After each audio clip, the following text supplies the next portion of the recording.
Mean by chef Pillai. ആ ഒരു പേര് കേൾക്കുമ്പോൾ തന്നെ അറിയാം നമ്മളിപ്പോൾ എവിടെയാണ് വന്നിരിക്കുന്നതെന്ന്. അതെ, ഷെഫ് പിള്ളയുടെ കൊല്ലത്തുള്ള നമ്മുടെ റെസ്റ്റോറൻറ്റിലായിട്ടാണ് വന്നിരിക്കുന്നത്, മീൻ ബൈ ഷെഫ് പിള്ള.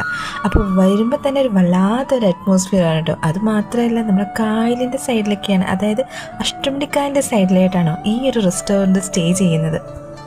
ആ പോസിന് അത്ര വോൾട്ടേജ് പോരല്ലോ, കാരണം വേറെ ഒന്നല്ല, മീൻ ആയതുകൊണ്ട്. അപ്പം മീൻ ബൈ ഷെഫ് പിള്ളേ വന്നിട്ടുണ്ടെങ്കിൽ ഇവിടുത്തെ മെയിൻ ഐറ്റംസ് എല്ലാം മീൻ കൊണ്ടായിരിക്കുമല്ലോ. അപ്പോൾ അവർക്ക് കടിച്ച് പറിക്കാനൊന്നും അങ്ങനെ ഇല്ലാത്തതിൻ്റെ ഒരു ഇതാണ്. പക്ഷേ ഈ ഒരു ഐറ്റം ഉണ്ടായിട്ടുണ്ടായിരുന്നു, അവർ അതുകൊണ്ട് അഡ്ജസ്റ്റ് ചെയ്യട്ടെ. അപ്പോഴേക്ക് നമ്മുടെ നൂൽ പൊറോട്ടയും നമ്മുടെ ഫേമസ് ആയിട്ടുള്ള നമ്മുടെ പൊള്ളിച്ച മീനും വന്നിട്ടുണ്ടായിരുന്നു. എന്നാ ടേസ്റ്റ് ആയിരുന്നു എന്നറിയോ. അത് കഴിഞ്ഞിട്ട് ഈ നൂൽ പൊറോട്ടയ്ക്ക് അവിടുത്തെ കോമ്പിനേഷൻ തരുന്ന ആ നിർവ്വാണയായിരുന്നു കേട്ടോ. അപ്പോൾ അതും കഴിഞ്ഞ് പുറത്തിറങ്ങി ഞങ്ങൾ മൊത്തത്തിലൊന്ന് അടിച്ചു പൊളിച്ചിട്ട് അങ്ങ് വീട്ടിലേക്ക് പോയി.